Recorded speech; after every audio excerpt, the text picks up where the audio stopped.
വയനാട്ടിൽ ഉരുൾപൊട്ടൽ ദുരന്തത്തിൽ ഇതുവരെ 140 മൃതദേഹങ്ങളാണ് ബന്ധുക്കൾ തിരിച്ചറിഞ്ഞത്. ഇതിൽ 28 പേർ കുട്ടികളാണ്. കണ്ടെത്തിയ ശരീരഭാഗങ്ങളുടെ എണ്ണം 133 ആണ്. തിരിച്ചറിയാത്ത മൃതദേഹങ്ങൾ പൊതുശ്മശാനത്തിൽ സംസ്കരിക്കും. ഉരുൾപൊട്ടലിൽ ചിന്നിച്ചിതറിയ ശരീരഭാഗങ്ങളായാണ് പല മൃതദേഹങ്ങളും ലഭിച്ചത്. മരിച്ചവരിൽ തിരിച്ചറിയാൻ കഴിയാത്തവരെ വയനാട്ടിലെ പൊതുശ്മശാനങ്ങളിൽ സംസ്കരിക്കും.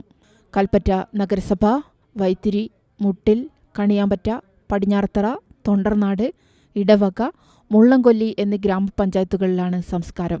തിരിച്ചറിയാൻ കഴിയാത്ത 74 മൃതദേഹങ്ങൾ മേപ്പാടി പഞ്ചായത്തിലെ വിവിധ സ്ഥലങ്ങളിൽ സൂക്ഷിച്ചിട്ടുണ്ട്. ഉരുൾപൊട്ടലിൽ പല മൃതദേഹങ്ങളും ഒഴുകിയത് മലപ്പുറം ജില്ലയിലെ ചാലിയാറിലേക്കും പോത്തുങ്കല്ലിലേക്കുമാണ്. ഇവിടെ ഇപ്പോഴും തിരച്ചിൽ തുടരുന്നുണ്ട്.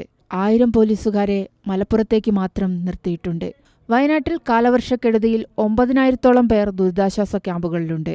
ഉരുൾപൊട്ടൽ ദുരന്തത്തിൽ മാത്രം 2000-ഓളം പേർ വിവിധ ക്യാമ്പുകളിൽ കഴിയുന്നു. മേപ്പാടിയിലും പരിസരങ്ങളിലുമായി 9 ക്യാമ്പുകൾ പ്രവർത്തിക്കുന്നുണ്ട്. മരുന്നുകളും ഡോക്ടർമാരുടെ സേവനവും സജീവം. മാനസികമായി തകർന്നവർക്കായി ഹെൽപ്പ് ഡെസ്കുമുണ്ട്. കൗൺസിലിംഗും നൽകും.